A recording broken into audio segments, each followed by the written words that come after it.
Let's check out what's new on Board Game Geek this week.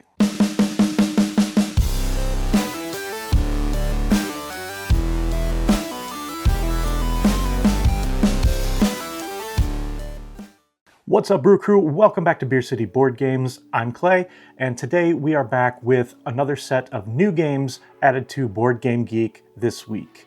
All right, let's get started, and I've got 14 new games this week that piqued my interest, beginning with Dungeons of the Oak Dell.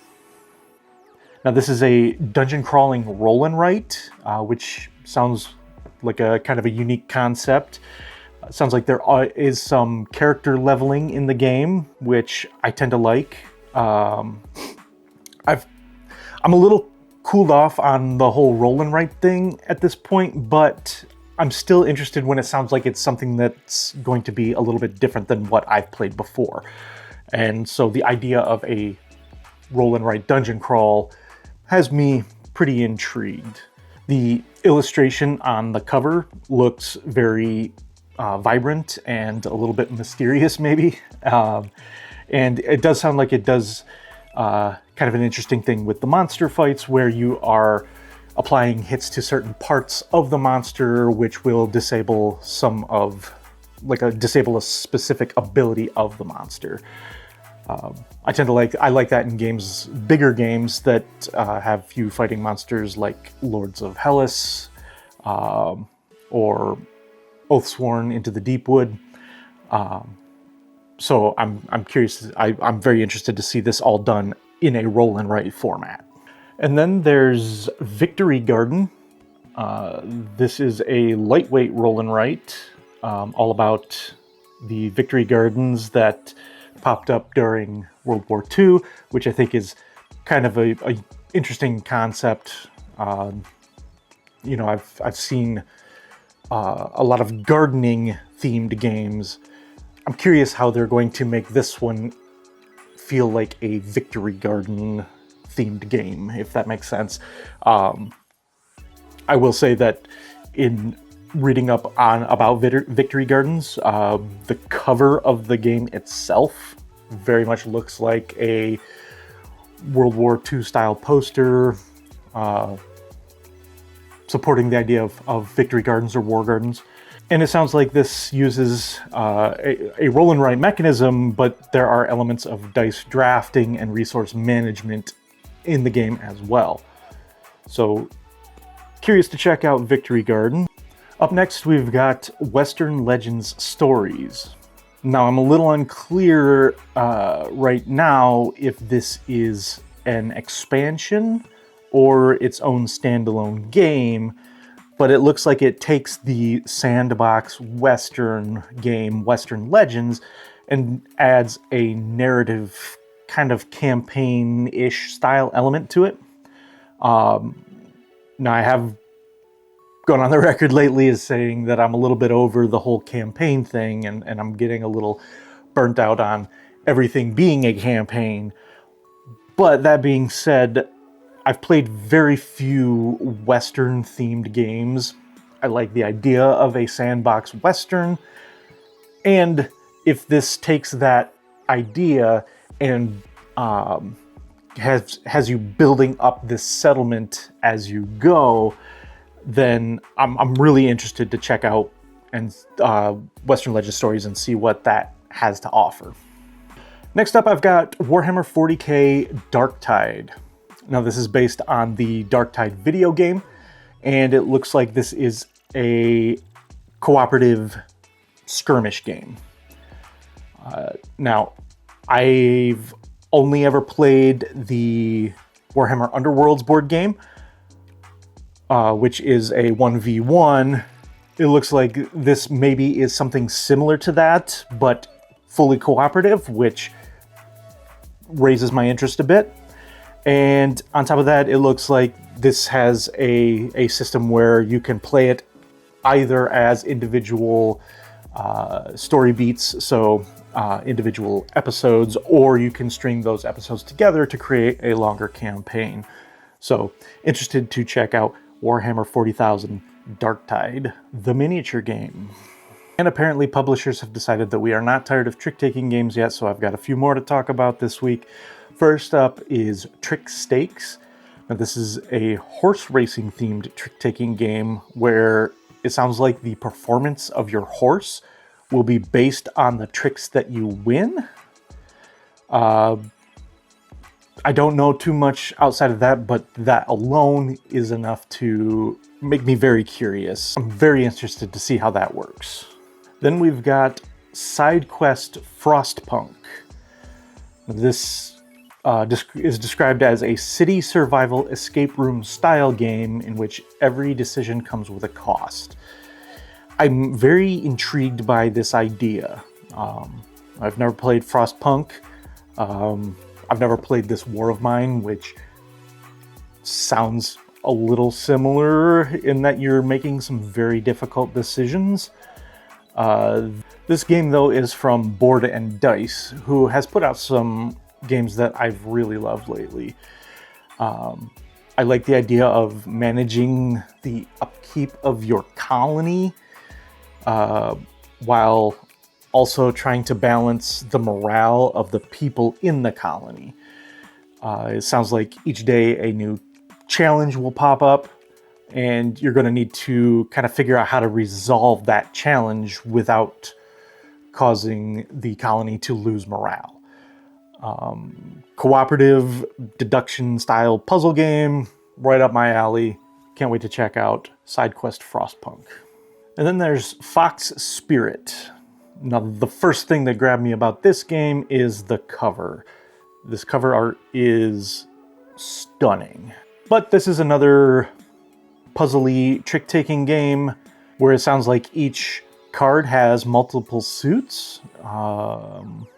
And it also references pattern building and the ability to score points even if you lose a trick. So it sounds like it's doing kind of a lot, and I'm very interested to check that out. And then we've got Rocket Roll. Now, this is a dice rolling game with deck building elements.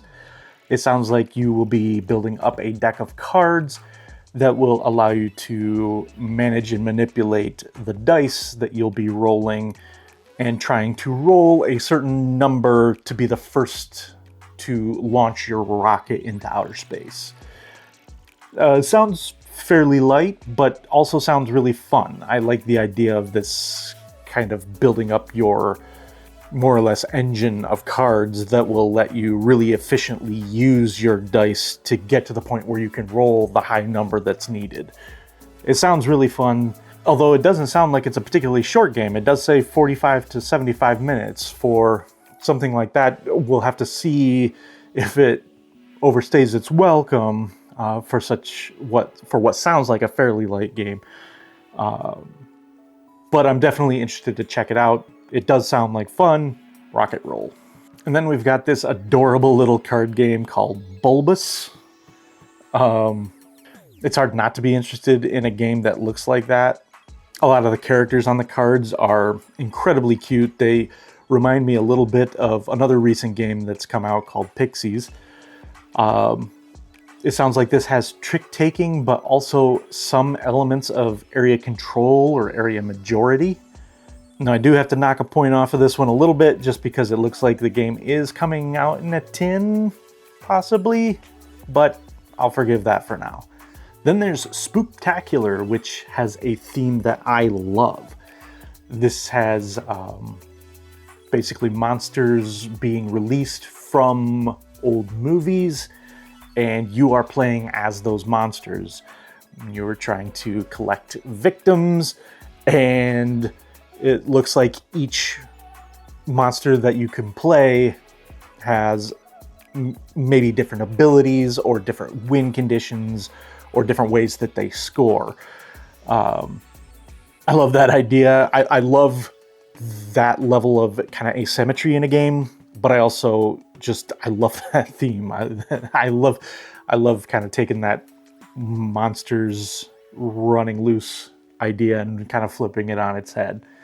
And then I've got two games from Dr. Reiner Knizia this week. The first is IOR, which re-implements an older game of his called Tiku, which was put out back in 1993, I think.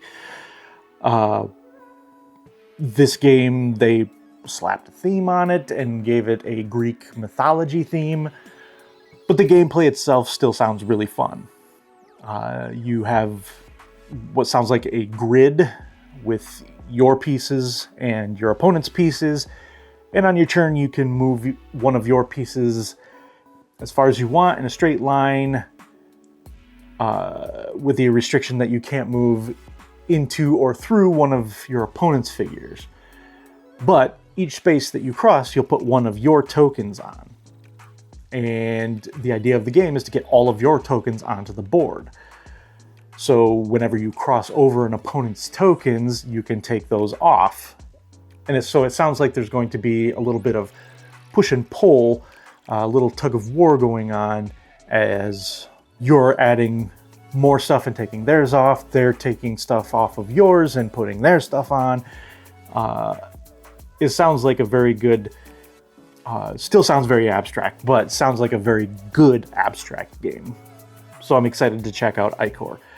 Now this is the first of 2 games in a series from Bitewing, the second of which is also by Reiner Knizia, and that's Iliad. Now this is a 2-player tile laying game where you're going to be placing your tiles down next to your opponent's, and as the grid gets filled in, you'll be checking the strength of your units within a column and determining winner or points in that way. I find a lot of Knizia's 2-player games to be very smooth, and so I can't wait to check out Iliad. And the last game that I'm going to talk about this week, the game that I am most excited about, Black Forest. Now this is co-designed by Uwe Rosenberg and is based on or inspired by his other design, Glass Road. This one has him working with Tito Lorenz, who I believe this is his first full game design, but he has worked on expansions for Fields of Arle and Viticulture. Now, Glass Road has been in my top 10 games for several years, and one of the main things that I love about it is the resource wheels, which looks like they are returning in Black Forest. I love the way that they work because as soon as you gather up enough resources, it's automatically going to generate another resource, thereby spending the resources that you've been accumulating, which can make for a very difficult puzzle because if you were saving those for anything, it doesn't matter because those resources are going to generate anyway. So I love trying to kind of wrestle with that resource wheel and make it do what I need it to do. It does sound like this is a worker placement game rather than a simultaneous action selection game like Glass Road. In Glass Road, you are putting down, you're choosing a few cards each round and playing them out in turn. But if you play the same card as an opponent, then you get to kind of piggyback on their action. So it sounds like this is using worker placement instead. I don't know if that will... I like worker placement as a mechanism, but I don't know if that's going to take away from some of what I liked about Glass Road, because I liked that kind of ability to be able to piggyback off of other people. But very curious to see how this plays. I'm hoping that it holds up and that it will bring some of that feel of Glass Road while adding some unique new twists. All right, everybody, those are the new additions to Board Game Geek that have me excited this week. In the comments down below, let me know if any of these are games that you are also interested in, or let me know if I've missed some that have you excited. But in the meantime, let's get another round for the table.